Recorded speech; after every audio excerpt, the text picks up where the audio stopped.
አትዘኒ። ለምን ታዝኛለሽ? ለምን ትቆዝሚያለሽ? አሁን ጉዳይ ካላት ጌታ ጋር ነው የምትነጋገረው። የመጀመሪያ ዘር ትዘራባታለች።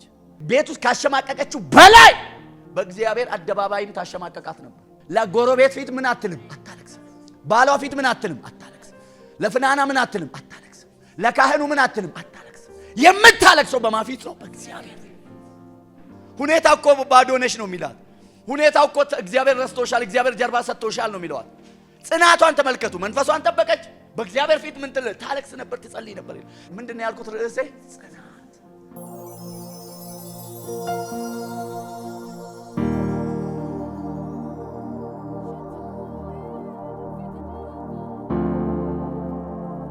አንደኛ ሳሙኤል ምዕራፍ 1 ቁጥር 2 ሁለትም ሚስቶች የነበሩት አንዲት ሰው ሐና ሁለተኛዋ ስም ፍናና ነበረ። ለፍናና ልጆች ነበሯት፣ ሐና ግን ልጅ አልነበራትም። ያም ሰው በሴሎ ይሰግድ ዘንድ ለሰራዊት ጌታ ለእግዚአብሔር ይሰዋ ዘንድ በከተማው በየዓመቱ ይወጡ ነበረ። እግዚአብሔር ካህናት ሁለቱ ኤሊ ልጆች አፍኒንና ፊንሐስ በዛ ነበሩ። ሕልቃና የሚሰዋበት ቀን በደረሰ ጊዜም ለሚስቱም ለፊናና ለወንዶችና ለሴቶች ልጆቿ ሁሉ እድል ፈንታቸውን ሰጣቸው። ሐናም ይወድድ ነበርና ለሐና 2 እጥፍ እድል ፈንታ ሰጣት። እግዚአብሔርም ማኅፀኗን ዘግቶ ነበርና ጣዖንቷም ታበሳጫት ነበረ። በየዓመቱ እንዲህ በደረሰ ጊዜ እርሷም ወደ እግዚአብሔር የምትወጣበት ጊዜ ታበሳጫት ነበረ። ሐናም ታለቅስ ነበር፣ አንዳችም አትቀምስም ነበር። ባሏም ሕልቃና ሐና ሆይ ለምን ታለቅሻለሽ? ለምንስ አትቀምሺም? ለምንስ ልብሽ ያዝንብሻል? እኔ ከ10 ልጆች አልሻልሽ አላት። እግዚአብሔር አምላክ የተባረከ ይሁን። ክብር ለአምላካችን ለእግዚአብሔር ይሁን። አሁን ያነበብኩት ቃል አሙዬና እዚህ ጋር አሁን ያነበብኩት ቃል በአንደኛ ሳሙኤል ምዕራፍ 1 ላይ የምናየው ገና አንደኛ ሳሙኤል መጽሐፉ ራሱ ሲጀምር ጸሐፊው የሚጀምርበት ከመጽሐፉ ጸሐፊ ወይም ደግሞ ከባለቤቱ ነው የሚጀምረውና የመጽሐፉ ታሪክ ስለ አንድ ሰው ነውና እሱም በመሳፍንት ዘመን እግዚአብሔር ካስነሳቸው መሪዎች ነብይና በካህነት ካገለገለ የአንድ የሳሙኤል ታሪክ ነው። ከዛ ያለፈ ግን መጀመሪያ ቀድመን የምናየው ነገር አለና ዛሬ ዋና ልናገርበት የፈለኩት ርዕስ ጽናት። ትዝ ይላችሁ ከሆነ እግዚአብሔር በጽናት አንድ ክፍል ላይ ብቻ 3 የተናገረው ሰው አለ። ኢያሱ ምዕራፍ 1 ከቁጥር 6 ጀምሮ ስታነቡት ኢያሱ ምዕራፍ 1 ቁጥር 6 ላይ አይታችሁ ከሆነ እግዚአብሔር ለኢያሱ ቃል ኪዳን ሲገባለት ሕዝብ እንዲመራ እንዲያወርስ ወደ ተነገረ ከግብጽ ምድር ወጥቶ ወደ ከነዓን እየሄደ ያለ ሕዝብ ባሪያዬ ሙሴ ሞቷል፣ አሁን አንተ ይሄን ሕዝብ ታወርሳለህና ብሎ ሲመክረው ከተናገረው መካከል ሁሉ ነገር እንደሚሆንለት አለው። ያን ሁሉ ግን የሚወስነው የኢያሱ ጽናት። ኢያሱ ካልጸና ያ ነገር ሁሉ ፌል እንደሚያደርግ እግዚአብሔር ቃል ይናገራል። አሁንም እንደ ቤተክርስቲያን ትፈተናለች። በዚህ ዘመን የቤተክርስቲያን ተግዳሮት የአንድ አገልጋይ አንድ የመሪ ነው የሚደረገው። ሁሉም ሰው ቤተክርስቲያን ስትደክም፣ ቤተክርስቲያን ስትበረታ፣ የአገልጋዩ ውጤት ስትወድቅ ደግሞ የአገልጋዩ ድክመት ያደርጋል። ቤተክርስቲያን ማለት ተጠርቶ የወጡ ኤክሌሲያ ከሚለው ሐሳብ ነው የመጣውና እንደ ቤተክርስቲያን ትፈተናለች። ሕዝብ ይፈተናል፣ ሀገር ይፈተናል። ሌላ ይቅር ረዚህ ነው ራእይ ላይ ከሚመጣው ፈተና ይለዋል እጠብቅሃለሁ ይላል። ገና ለገና ፈተና ቤተክርስቲያንን እንደሚጠብቃት ብዙ ሰው አያውቅም። ቤተክርስቲያንን ሰው የሚመርጣት ከስኬት ከጉድለት ከጎደለባቸው ነገር ከመሙላት ጋር ነው። የእግዚአብሔር ነገር ከዛ ያልፋል። ስለዚህ ዛሬ መናገር የፈለኩት ስለ ጽናት ነው እና ኢያሱን እግዚአብሔር ምን አለው? ቁጥር 5 ላይ እንዲህ ይለዋል፣ በሕይወት ዕድሜ ሁሉ ማንም አይቋቋምም ይለዋል። የሚገርማችሁ ጽናት ከእምነት ጋር የተያያዘ ነው። ጽናት ትዕግስትን ይፈልጋል። ጽናት ደግሞ እግዚአብሔርን መታመን ይፈልጋል። እግዚአብሔርን መጠበቅ ይፈልጋል። ማንነትን ይፈትናል። እነዛ የጸኑትን ብፁዓን እንላቸዋለን ይላል መጽሐፍ ቅዱስ። የጸኑ ሰዎች አሉ። ዕብራውያን መጽሐፍ ስናነብ ሙሉ ዕብራውያን የእምነት አባቶቻችን ስንመለከት ምዕራፍ 11 እና 12 ስናይ ጽናት ነው። ኢየሱስ ክርስቶስ እንዴት እንደታገሰ በመስቀል ላይ እንኳን ያን ሁሉ መከራ እንዴት ታገሰው በጽናት ነገሮችን እንደጨረሰና ተልእኮውን እንደፈጸመ እግዚአብሔር ቃል ይነግረናል። ለኢያሱ ግን የተባለውን ቁጥር 5 ጀምሮ እናንብቦ። በሕይወት ዕድሜ ሁሉ ማንም አይቋቋምም። ከሙሴ ጋር እንደሆንኩ እንዲሁ ካንተ ጋር እሆናለሁ፣ አልጥልህም አልተውም አለው። ከዚህ በኋላ ተመልከቱ እስከ ቁጥር 9 3 ጊዜ ጽና ይለዋል። እንግዲህ አንድ ነገር ከተደጋገመ ለመናገር ፈለገው ዋና መልእክቱ እዛ ጋር እንደሆነ እግዚአብሔር ቃል ይነግረናል። ምን ብሎ ነው? ቁጥር 6 ላይ ለአባቶቻችሁ እሰጣለሁ ብዬ የማልኩላችሁን ምድር ለዚህ ሕዝብ ታወርሳለህና ምን በል ጽና። አንድ በሉ ታወርሳለህና ምን በል ጽና። ግን ለማን የተነገረው? ለዚህ ሕዝብ ነው። ለእስራኤል ሕዝብ ነው። ከግብጽ ምድር ለወጣ ሕዝብ ነው። ወደ ከነዓን ለሚጓዝ ሕዝብ ነው። ግባቸው ዓላማቸው ግብ እንዲመጣ ጽናትን እግዚአብሔር ይፈልጋል። ስለዚህ አሁን ብዙዎቻችን መጽናት የሚለው ነገር ራሱ ፈታኝ ነው። በራሱ ጽናት ራሱን የቻለ ሌላ ጽናት ያስፈልገዋል።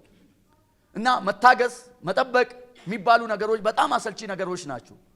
እና እዚህ ክፍል ላይ ምን ብሎ ነው የሚናገረው? ለአባቶቻችሁ እሰጣለሁ ብዬ የማልኩላችሁ ምድር ለዚህ ሕዝብ ታወርሳለህና ምን በል ጽና አይዞ ይለዋል። አይዞ ከተባለ የሆነ ነገር አለ ማለት ነው። የዛለን ሰው አይዞ ነው። መጠበቅ ያቃተ ሰው አይዞ ነው ምንለው። አይዞ ማለት በርታ ጠብቀው ነው። እግዚአብሔር ምን ለኢያሱ ጽና አይዞ አለው። ቁጥር 7 ነገር ግን ጽና ይለዋል። አሁን እንዴ እስከ መጨረሻ የጸና ይድናል ይላል። ሕይወት እንደ ባለቤቱ ነች። ባለቤቱ ወደ አደረጋት ነው የምትሆነው። የባለቤቱን ድርሻ ትፈልጋለች። ለዚህ ነው የተጻፈልህን የሚል የካልቪን አመለካከት እኛ ጋር የለም። የሆንከው የምትሆነው ምንም ብትጨረጨር አታመጣም የሚለው አይደለም። ሕይወት ጥረት ነች። ትግል ይፈልጋል። የጣልከውን ያህል ነው የምትወርሰው። የታገልከውን ያህል ነው የምታሸንፈው። የጠበቅከውን ያህል ነው የምትወርሰው። ስለዚህ ለኢያሱ እግዚአብሔር ምን አለው? ለዚህ ሕዝብ ታወርሳለህና ጽና አይዞ ካለ በኋላ ይደግምና ቁጥር 7 ነገር ግን ምን በል ጽና። ብዙዎቻችን እንቆፍርና የምንፈልገው ነገር ላይ ልንደርስ ስንሆን ተስፋ ቆርጠን እንሄዳለን። እንደ አዲስ ከዚህም እንጀምራለን። እንደ አዲስ እዚህም እንጀምራለን። ስለዚህ እግዚአብሔር ዛሬ ምንን ከኛ ፈልገዋል ማለት ነው? ጽናት። ቁጥር 7 ላይ መልሶ ምን አለው? ነገር ግን ምን በል ጽና ካለ በኋላ እጅግም ምን በል በርታ። ባሪያዬ ሙሴ ያዘዘው ሕግ ሁሉ ትጠብቅ አድርገውም በምትሄድበት ሁሉ እንዲከናወንልህ ወደ ግራም ወደ ቀኝም አትበል ካለ በኋላ የዚህ ሕግ መጽሐፍ ከአፍህ አይለይ፣ ነገር ግን የተጻፈ ሁሉ ትጠብቅና ታደርግ ዘንድ በቀንና በሌሊት አስበው፣ በዚያን ጊዜ መንገድ ይቃናልሃል ይከናወንልሃል ካለ በኋላ ቁጥር 9 በምትሄድበት ሁሉ አምላክ እግዚአብሔር ካንተ ጋር ነውና ጽና። አሁንም መልሶ ምን ይላል? አይዞ። ልክ ነኝ አይደል? ጽና ካለ በኋላ አይዞ አትፍራ አትደንግጥ ብዬ አላዘዝኩም ይላል። ምናልባት ሐና ማህበረሰብ ውስጥ የኖረችበት ዘመን የኛ አይነት ዘመን ይመስላል። መጽሐፍ ቅዱስ ሲናገር በኤፍሬም ሀገር እልቃና የተባለ አንድ ሰው ነበር ይላል። ቁጥር 1 ጀምራችሁ እልቃና የሚባል ሰው ነበር። 2 ሚስቶች ነበሩት ይላል። አንደኛዋ ስም ፍናና፣ ሁለተኛዋ ስም ማን ነው? ሐና ነበረችና ፍናና ልጆች ነበሯት። ሐና ግን እግዚአብሔር ማኅፀኗን ዘግቶ ነበርና ልጅ አልነበራትም ይላል። በኦሪት ዘፍጥረት ምዕራፍ 18 ላይ ልጅን የሚሰጥ እግዚአብሔር እንደሆነ፣ የሚነሳን እግዚአብሔር እንደሆነ፣ ማኅፀንን የሚከፍት እግዚአብሔር እንደሆነ፣ የሚዘጋም እግዚአብሔር እንደሆነ ይናገረናል። አሁን ጉዳዩ ከእግዚአብሔር ጋር ነው። ልጅ ፍናና ልጆች ነበራት፣ ሐና ልጅ ግን አልነበራትም። አሁን አንዳንዴ እዚህኛው ቤት ሳቅ፣ እዚህኛው ቤት ሐዘን፣ እዚህኛው ጎረቤት ደስታ፣ እዚህኛው ቤት ልክ እንደ ማብራት በሽፍት ውሃ በሽፍት እንደምጠፋ በሽፍት የሆነ ህይወት አለ። አንደኛው ቤት ሌላ ሲሆን አንደኛው ቤት። አሁን ሐና ህይወት ውስጥ በአንድ ባል ነው የሚተዳደሩት፣ በአንድ መንገድ ነው የሚሄዱት፣ በአንድ ህይወት ውስጥ ነው ያሉት፣ በአንድ ህይወት ውስጥ ነው ያሉት። ግን ሁለት አይነት ነገር በቤታቸው አለ። በሐና ህይወትና በፍናና ህይወት መካከል ልዩነት አለ። በየዓመቱ ይላል በዓመት 3 ጊዜ እስራኤላዊ ወደ እግዚአብሔር ቤተ መቅደስ ሄድና መስዋዕት ለእግዚአብሔር ያቀርባሉ። መጽሐፍ ቅዱስ ሲነግረን በዓመት 3 ጊዜ ለእግዚአብሔር መስዋዕት ሊያቀርቡ ይሄዳሉ። ትዝ ይላችሁ ከሆነ ይሄ በአዲስ ኪዳንም የቀጠለ ነው፣ በብሉይ ኪዳን የነበረ ነው።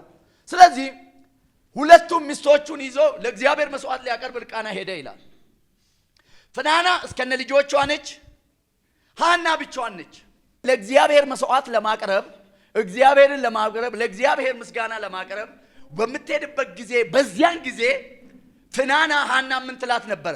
ታበሳጫት ነበር ይላል። ቁጥር 8 ቀጥል እዛው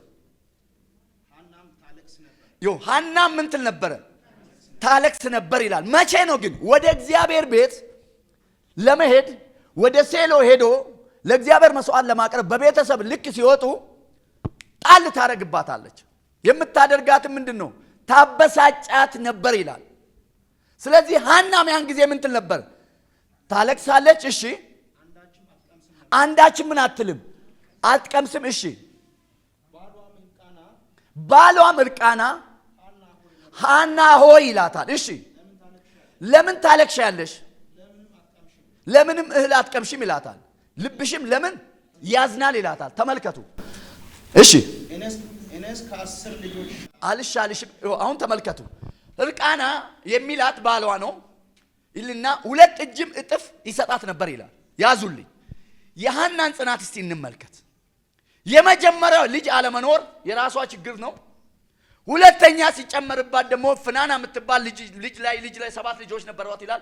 ልጅ በልጅ ላይ እየመጣላት ታሳያታለች። ማሳየት ብቻ አይደለም፣ ሆነ ብላ ወደ እግዚአብሔር ቤት ስትሄድ ለእግዚአብሔር ምስጋና ለማቅረብና እግዚአብሔር ፊት ያ የሚሄዱበት በዓል አንደኛ እግዚአብሔር ፊት ይጸልያሉ፣ እግዚአብሔርን ያመሰግናሉ፣ በእግዚአብሔር ፊትም መብልን ይበላሉ። ደስ የሚያሰኝ መብል፣ ደስ እያላቸው መብልን ይበላሉ።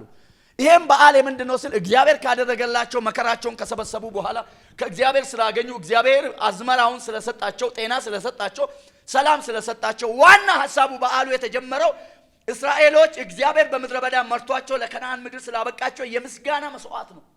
ሐና ግን ስትሄድ የተደበላለቀ ነገር እንዲሰማት ፍጹም ምስጋና ለእግዚአብሔር እንዳታቀርብ ተፈታ፣ እግዚአብሔር እንዳታመልክ ልቧ ደስተኛ እንዳይሆን ደስተኛ ሆኗ መብሏን እንዳትበላ ልክ በመውጫዋ ሰዓት ወደ እግዚአብሔር ቤት በሚኬድበት ሰዓት ለእግዚአብሔር መስዋዕት በሚቀርብበት ሰዓት ታበሳጫት ነበር ይላል።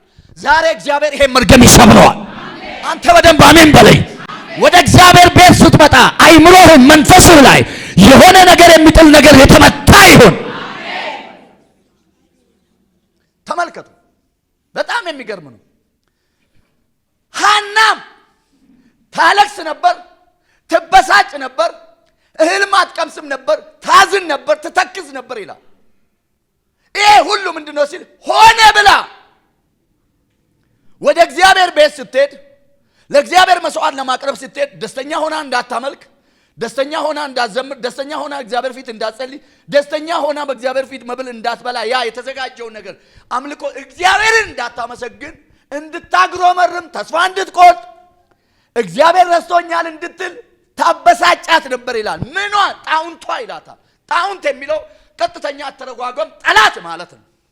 ጠላት ትሆንባት ነበር ማለት ነው። ምን ትሆንባት ነበር ማለት ነው? ጠላት። ጠላት ማለት ደግሞ መጽሐፍ ቅዱሳችን በአዲስ ኪዳን ዲያብሎስ ይለዋል። ስለዚህ ፍናና ሐናን ወደ እግዚአብሔር ቤት ስትሄድ ጣል አድርጋ አይምሮዋን የምታቆሽሸው፣ ልቧን የምታደመው፣ መንፈሷን የምታቆስለው ደስታ ለእግዚአብሔር ንጹህ መስዋዕት እንዳታቀርብ፣ በእግዚአብሔር ፊት እንዳትጸልይ፣ በእግዚአብሔር ፊት እንዳታመልክ፣ በእግዚአብሔር ፊት እግዚአብሔርን እንዳታመሰግን፣ ደስ ብሏትም መብሉንም እንዳትበላና በሰላም እንዳትመለስ ጣል ታረግ ኦልሬዲ ምን ሊፍት ትሰጣለች ማለት ነው። ለሰይጣን ለጠላት ለዲያብሎስ እድል ፈንታ ትሰጥና ይከራያትና ሆነ ብላ ችግሯ ሳይጎዳት፣ ልጅ ማጣት ሳይጎዳት፣ ጉድለቷ ከጎዳት በላይ ጣውንቷ ታበሳጫት ነበር ይላል። መቼ? ወደ እግዚአብሔር ቤት ሲሄዱ ለእግዚአብሔር መስዋዕት ሲያቀርቡ። የሐና ምላሽ ምን ነበር ይላል? ማልቀስ። እህልም አትቀምስም ነበር፣ ምርር ብላም ታለቅስ ነበር ይላል መጽሐፍ ቅዱስ።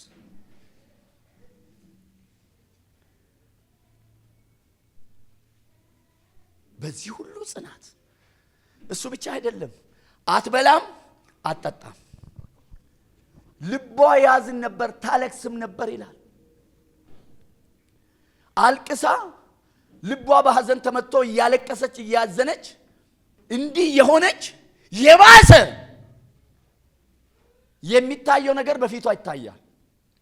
ባሏ እልቃና እንኳን ጠራትና ሐና ሆይ ምን ሆነሻል ይላታል።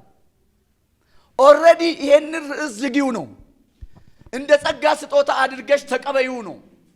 ይሄን ክፍተትሽን ይሄን ችግርሽን አምነሽ በቃ ተቀበዩ ነው። እሷ ደግሞ ይሄንን ችግሯን አምና መቀበል አልፈለገችም።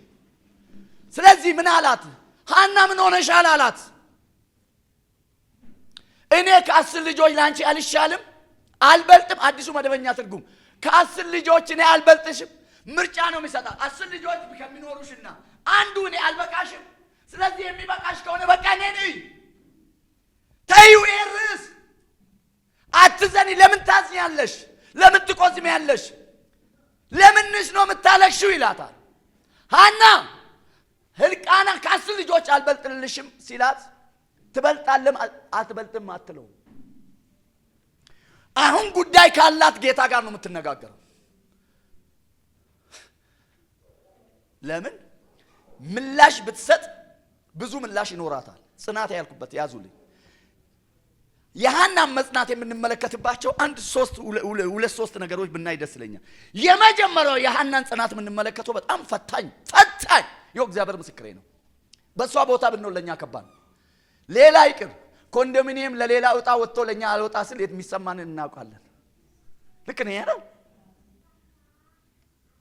እኩል አብረን አንድ ወቅት ተመሳሳይ ሰዓት ያገባን ሰዎች እነሱ ወልዶ እኛ ካልወለዱ ምን አይነት እንደሚሰማን እኛ እናውቃለን።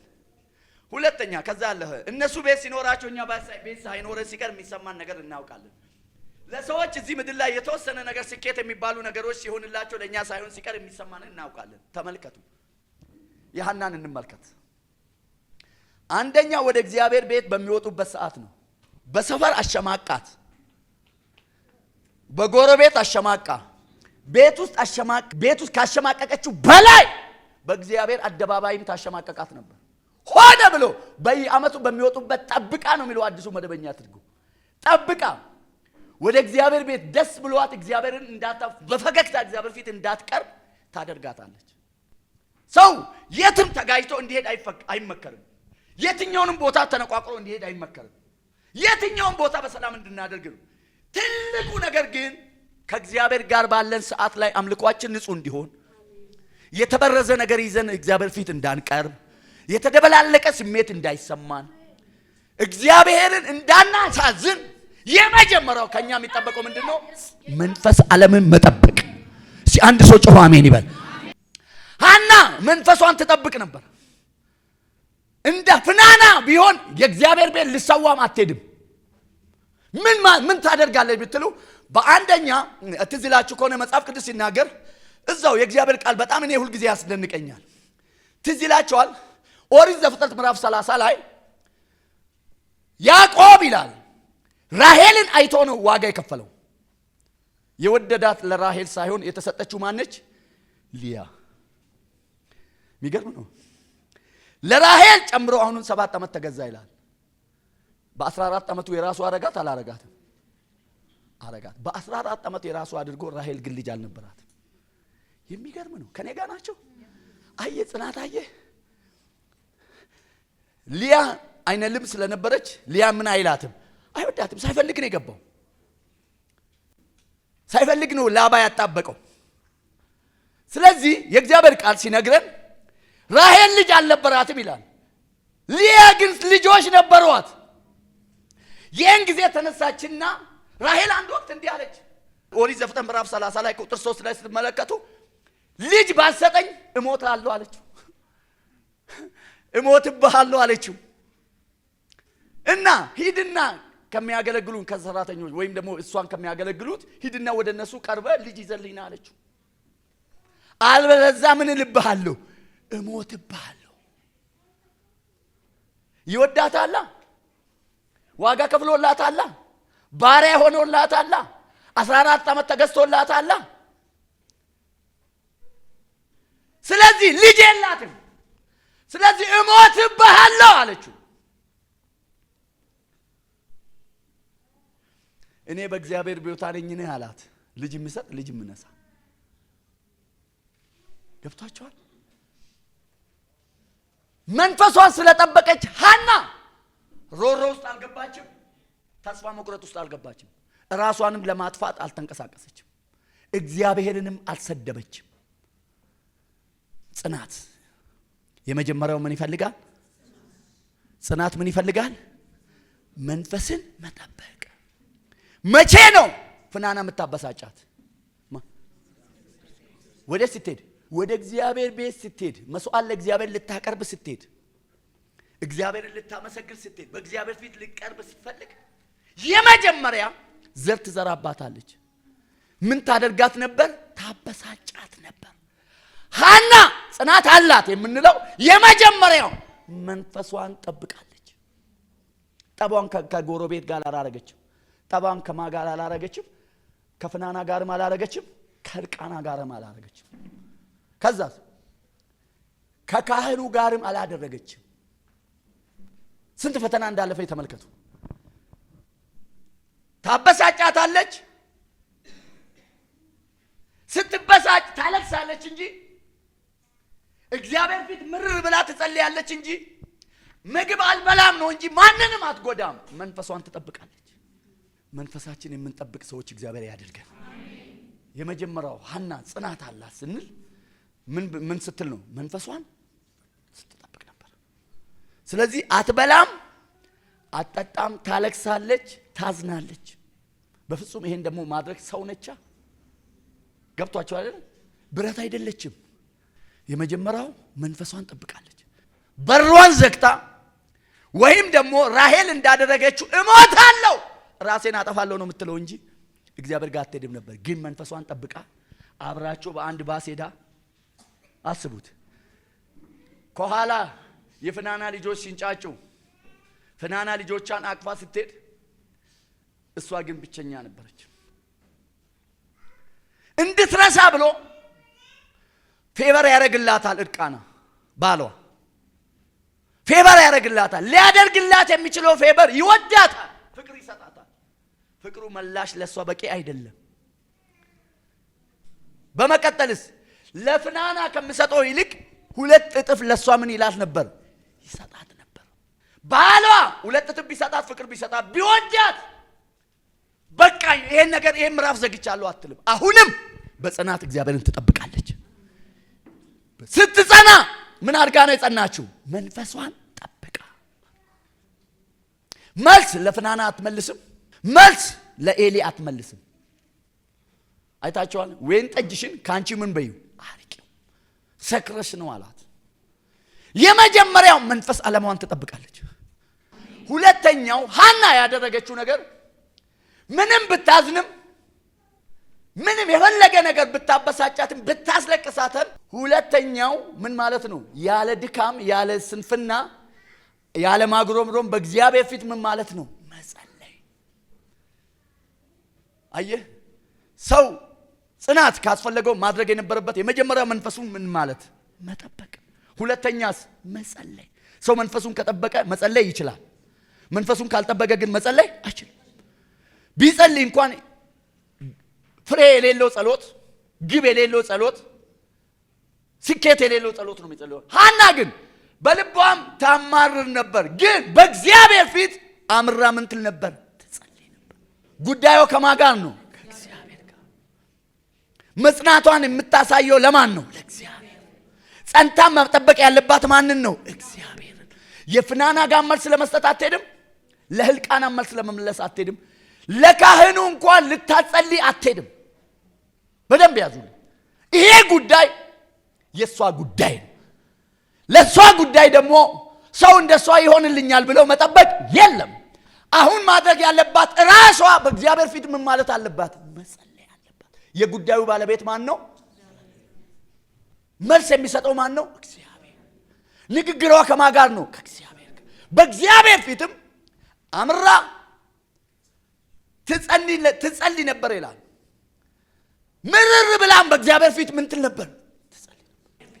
ሐናን እንድትጸና ያደረጋት የመጀመሪያው መንፈስ መጠበቅ፣ ሁለተኛው የምታለቅሰው በማፊት ነው? በእግዚአብሔር። ለጎረቤት ፊት ምን አትልም? አታለቅስም። ባሏ ፊት ምን አትልም? አታለቅስም። ለፍናና ምን አትልም? አታለቅስም። ለካህኑ ምን አትልም? አታለቅስም። የምታለቅሰው በማፊት ነው? በእግዚአብሔር። ሐና በማፊት ነው የምታለቅሰው? በማፊት። በባሏ ፊት ምን አትልም?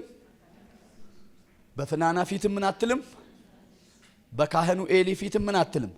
የምታለቅሰው በማፊት ነው? በእግዚአብሔር። መልስ የሚሰጥ ማን ነው? የሚያይ ማን ነው? የሐዘንን ጥልቀት የሚረዳ ማን ነው? እግዚአብሔር። የልብን ትርታ የሚገባው ማን ነው? እግዚአብሔር። ሰምቶ የሚመልስ ማን ነው? ስለዚህ አሁን የሐና ጉዳይ ከማን ጋር ነው? ከእግዚአብሔር ጋር። ሐናም አምራ በእግዚአብሔር ፊት ትጸልይና ታለቅስም ነበር። አቤቱ የሰራዊት ጌታ የሚለው ቃል ልክ አንድ አዛዥ ሰራዊቶችን ሁሉ እንደሚቆጣጠር እንደሚያዝ እንደሚያስገባ እንደሚያስወጣ ከዛ የተወሰደ ነው። የሰራዊት የሚለው የሰማይ አለቃን ነው የሚያሳየው። አቤቱ የሰራዊት ጌታ ሆይ ትላለች። እሺ የባሪያህን ምን ማለት እንዴ? ተዋርዳለች አልተዋረደችም? ምን ብላለች? ምን ብላለች? የባሪያህን መዋረድ ምን በል ተመልከት። እሺ ተመልክተ፣ እሺ በተመልክተ ምን ብትለኝ? ጸሎቷን ተመልከቱ። በማፊት ነው የምታለቅሰው፣ በማፊት ነው የምትጸልየው፣ በእግዚአብሔር ፊት። አሁን ሄዳ ቅድም እንዳልኳችሁ ጸልይልኝ አላለችው ለካህኑ። ማን ነው የጸለየው? ራሷ። የጉዳዩ ባለቤት ማን ነው? እሷ ነች። እኛ እኮ አንዳንዴ ርዕሱን ለሰው ሰጥተን የኛ መልስ የሚመለሰው በሱ መስሎን ነው አገልጋይ የምንጠብቀው። ከጎን ያለው እንዳትሸወድ በሉት፣ እግዚአብሔር በሉት።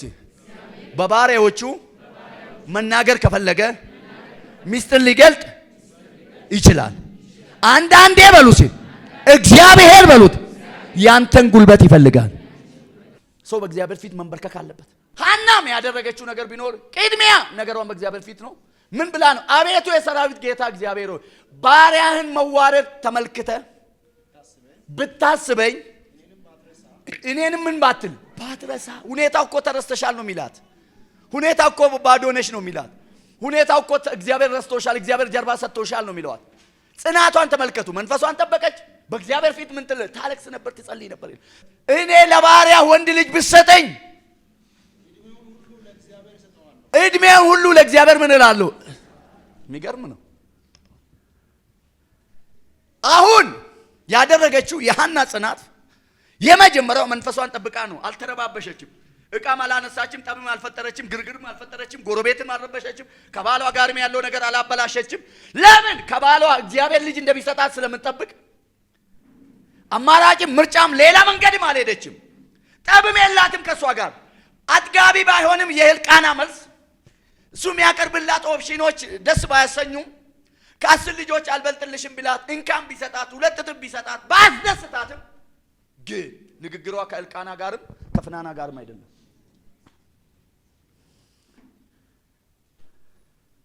በማፊት ነው ያለቀሰችው? በእግዚአብሔር ስለት ተሳለች ይላል። የኔ የባሪያህን መዋረድ ብታይ፣ እኔ ባሪያህን ብታስበኝ ባትረሳኝ፣ ወንድ ልጅ ብትሰጠኝ መልሼ ላንተ ምን እላለሁ ብላ እሰጣለሁ ብላ ስለት ምን አለች? ምላጭም በራሱ ላይ ምን አይልም አይደርስም። እሺ ስለት ምን አለች? ተሳለች። አሁን ከማጋር ነገሯን ጨረሰች። የመጀመሪያው ጽናት ያሳየችው በምንድን ነው ብለናል? መንፈስን በመጠበቅ ጽናት ስንል መንፈስ መጠበቅ። ሁለተኛው በማፊት በእግዚአብሔር ፊት በእምነት መጸለይ፣ ሐዘንን ለእግዚአብሔር መንገር፣ ችግርን ለእግዚአብሔር መንገር፣ ዋና የሆነብህን ነገር ለእግዚአብሔር መንገር፣ ችግርህን ከማጋር ማገናኘት፣ ከእግዚአብሔር ጋር ማገናኘት። ሐና ችግሯን ከማጋር ነው ያገናኘት። ሶስተኛው የመጀመሪያው ጽናት ስንል መንፈስን መጠበቅ፣ ሁለተኛ ከእግዚአብሔር ጋር መጸለይ፣ ከኬዞቻችን ከእግዚአብሔር ጋር ማገናኘት፣ ሶስተኛ ደረጃ ሐዘንን መርሳት። ኢየሱስ ጌታ። በጣም የገረመኝ ይሄ ችግር እያለ እንዴት ረሳች? እዚህ ክፍል ላይ ምን ብሎ እንደምናገር ሐና አምራ ጸለየች። ከዛን ቀን ወዲህ ፊቷ ላይ ሐዘን ልጅ መጥቷል እንዴ? አየህ፣ ጽናት ማለት ችግሩን ለእግዚአብሔር ሰጥቶ ችግርን ምን ማለት መርሳት።